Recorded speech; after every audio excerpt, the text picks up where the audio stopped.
प्रणाम सब गोटे के। हम शालिनी अहाँ सबके बीच उपस्थित छी और अहाँ सब सुंदर सन एकटा कनिया जे अबै छथि कोहबर में तखन के गीत सुनू अहाँ सब। और साथ में संग दऽ रहल छथि कविता झा। धन्यवाद। बाप के राज आई बिसरू हे सुहबे एलाओ पियाजी के घर रहे। बाप के राज आए बिसरू हे सुहबे एलाओ पियाजी के घर रहे।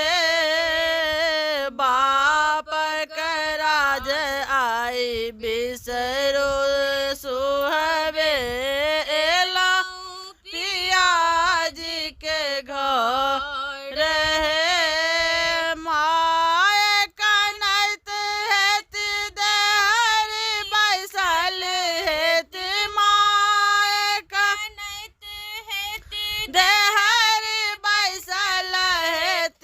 बाप सोचत मन मान